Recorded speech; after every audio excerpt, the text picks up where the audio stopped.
Assalamualaikum warahmatullahi wabarakatuh. Saya Hilwidayanti dari kelas Gizi 6B.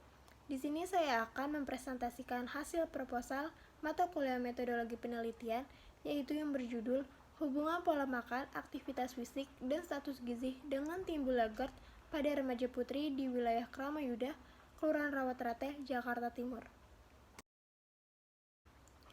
Lalu di sini ada latar belakang gastroesophageal reflux disease atau GERD atau yang sering disebut asam lambung adalah penyakit kronik dan sering terjadi pada masyarakat, terutama remaja.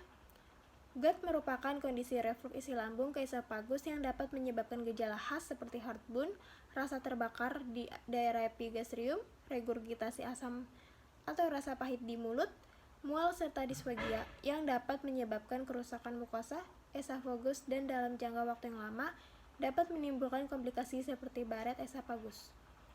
Laporan yang terdapat dari penelitian Leso Sutan SARDKK di FKUI atau RSCM Jakarta menunjukkan bahwa dari 127 subjek penelitian yang menjalani endoskopi saluran cerna bagian atas atau SCBA terdapat 22,8% subjek yang menderita esofagitis. Penelitian lain dari SHAM AFDKK di RSCM Jakarta membagikan bahwa dari 1.718 pasien yang menjalani pemeriksaan endoskopi SCBA untuk pertanda dispepsia selama 5 tahun dari tahun 1997 sampai 2002 menunjukkan adanya peningkatan prevalensi esofagitis dari 5,7% pada tahun 1997 menjadi 25,18% pada tahun 2002. Rata-ratanya 13,13 per tahun. Lalu di sini ada rumusan masalah dan tujuan penelitian. Rumusan masalahnya yaitu bagaimana hubungan antara pola makan dengan timbulnya GERD pada remaja putri di wilayah Kramayuda, Kelurahan Rawaterate, Jakarta Timur. Bagaimana hubungan antara aktivitas fisik dengan timbulnya GERD pada remaja putri di wilayah Kramayuda, Kelurahan Rawaterate, Jakarta Timur. Lalu bagaimana hubungan antara status gizi dengan timbulnya GERD pada remaja putri di wilayah Kramayuda, Kelurahan Rawaterate, Jakarta Timur. Untuk tujuan penelitian yaitu untuk menganalisis hubungan antara pola makan dengan timbulnya GERD pada remaja putri di wilayah Kramayuda, Kelurahan Rawaterate, Jakarta Timur. Untuk menganalisis hubungan antara aktivitas fisik dengan timbulnya GERD pada remaja putri di wilayah Kramayuda, Kelurahan Rawaterate, Jakarta Timur. Dan untuk menganalisis hubungan antara status gizi dengan timbulnya GERD pada remaja putri di wilayah Kramayuda, Kelurahan Rawaterate, Jakarta Timur. Lalu manfaat penelitiannya yaitu bagi masyarakat dapat menambah pengetahuan masyarakat tentang pencegahan GERD pada remaja putri, menambah pengetahuan masyarakat tentang faktor yang mempengaruhi timbulnya GERD pada remaja putri, menambah pengetahuan masyarakat tentang hubungan pola makan, aktivitas fisik, dan status gizi dengan timbulnya GERD pada remaja putri. Bagi instansi terkait yaitu memberikan informasi tentang keterkaitan antara pola makan, aktivitas fisik, dan status gizi dengan timbulnya GERD pada remaja putri dapat digunakan sebagai pencegahan terjadinya GERD pada remaja putri di wilayah Kramayuda, Kelurahan Rawaterate, Jakarta Timur. Bagi peneliti itu memberikan referensi penelitian tentang pola makan, aktivitas fisik, dan status gizi pada remaja putri bagi penelitian lain. Lalu di sini ada kajian pustakanya yaitu definisi GERD, definisi remaja, dan definisi pola makan. Lalu ada definisi aktivitas fisik dan definisi status gizi. Lalu selanjutnya ada kerangka konsep. Lalu ada hipotesis yaitu H1-nya ada hubungan antara pola makan dengan timbulnya GERD pada remaja putri di wilayah Kramayuda, Kelurahan Rawaterate, Jakarta Timur. H0-nya tidak ada hubungan antara pola makan dengan timbulnya GERD pada remaja putri di wilayah Kramayuda, Kelurahan Rawaterate, Jakarta Timur. H1-nya ada hubungan antara aktivitas fisik dengan timbulnya GERD pada remaja putri. H0-nya tidak ada hubungan antara aktivitas fisik dengan timbulnya GERD pada remaja putri. Lalu yang ketiga ada H1 ada hubungan antara status gizi dengan timbulnya GERD pada remaja putri. H0 tidak ada hubungan antara status gizi dengan timbulnya GERD pada remaja putri. Lalu metode penelitian. Desain penelitian ini yaitu cross-seksional. Lokasi penelitiannya di wilayah Kramayuda, Kelurahan Rawaterate, Jakarta Timur. Waktu penelitiannya yaitu mulai dari bulan Februari 2022, populasinya yaitu seluruh remaja putri di wilayah Karamayuda, Kelurahan Rawaterte, Jakarta Timur. Lalu metode penelitiannya yaitu sampel. Sampelnya menggunakan rumus Lemeshow et al. 1997 dengan jumlah populasi tidak diketahui, yaitu dari perhitungan Lemeshow ini terdapat jumlah 96,04 dan dibulatkan menjadi 100 sampel. Teknis sampelnya yaitu pemilihannya menggunakan teknik non-probability, tepatnya purpose sampling.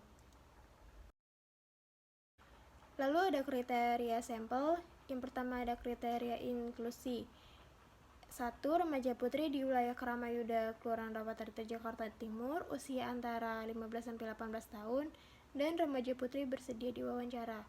Lalu kriteria eksklusinya, remaja putri tidak bersedia diwawancara, remaja putri yang sedang sakit saat pengambilan data dilaksanakan, dan remaja putri dalam keadaan menggunakan kursi roda atau tidak dapat berdiri sehingga tidak dapat melakukan pengukuran tinggi badan dan penimbangan berat badan. Lalu ada jenis dan sumber data, data primer dan data sekunder. Data primernya yaitu data yang diperoleh langsung dari sampel meliputi identitas responden, berat badan, tinggi badan, pola makan, aktivitas fisik, dan status gizi. Data primer didapatkan dari kuesioner serta hasil pengukuran antropometri remaja putri di wilayah Karamayuda, Kelurahan Rawaterte, Jakarta Timur. Lalu ada data sekundernya, data yang diperoleh secara tidak langsung, yaitu informasi mengenai profil wilayah Karamayuda, Kelurahan Rawaterte, Jakarta Timur yang akan didapatkan dari wawancara pihak RT dan RW tempat tersebut. Lalu di sini ada definisi operasional. Yang pertama, ada variabel pola makan. Definisinya yaitu pola makan yang terdiri dari frekuensi makan, porsi makan, dan jenis makan yang dikonsumsi. Instrumennya menggunakan kuesioner vote recall dan FFQ.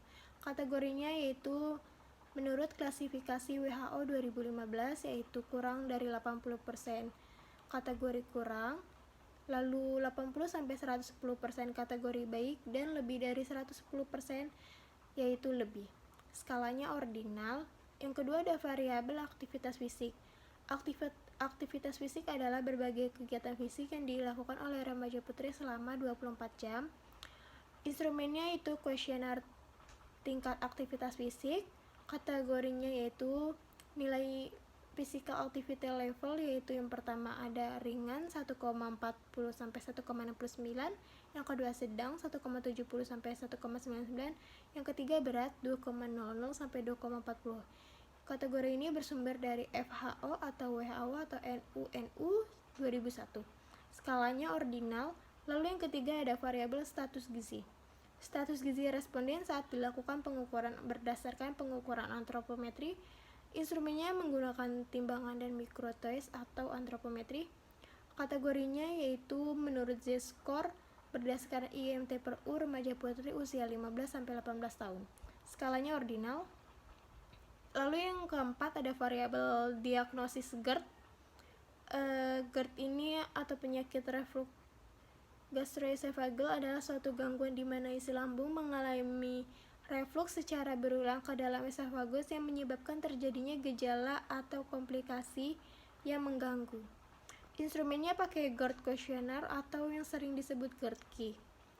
Kategorinya yaitu rentang poin 0-18, kurang dari sama dengan 7, kemungkinan tidak menderita GERD, dan lebih dari 7, kemungkinan menderita GERD. Skalanya yaitu nominal. Lalu yang terakhir ada metode analisis data, yaitu ada pemeriksaan data atau editing. Data yang telah dikumpulkan kemudian diperiksa dan dikoreksi barangkali terjadi kesalahan, menghitung jumlah kuesioner yang telah diisi sesuai dengan jumlah yang dibutuhkan. Langkah selanjutnya adalah mengoreksi hasil pengisian kuesioner responden serta hasil pengukuran antropometri responden. Lalu ada pemberikan kode atau coding. Dalam pengolahan data akan lebih mudah apabila data yang kita kumpulkan disusun dalam bentuk kode, terutama pada data klasifikasi. Lalu ada pemasukan data atau entrying, memasukkan data secara sistematis, urut, dan teratur agar memudahkan dalam proses penjumlahan, penyajian, dan analisis data. analisis data menggunakan software komputer berupa Microsoft Excel dan program for Social Science atau SPSS. Lalu ada analisis univariate. Analisis univariate dilakukan terhadap setiap variabel penelitian untuk melihat gambaran distribusi frekuensi, presentase, dan interval kepercayaan dari presentasi dari setiap variabel. Analisis digunakan untuk menganalisis masing-masing variabel meliputi pola makan, aktivitas fisik, dan status gizi remaja putri di wilayah Keramaian Udara, Kelurahan Laut Rata, Jakarta Timur. Lalu ada analisis bivariat. Analisis bivariat dilakukan pada dua variabel untuk mengetahui adanya hubungan atau korelasi. Nah, dalam proposal ini terdapat skala ordinal dan nominal, yang berarti analisis bivariatnya itu menggunakan uji eta. Sekian presentasi dari saya, kurang lebihnya mohon maaf. Wassalamualaikum warahmatullahi wabarakatuh.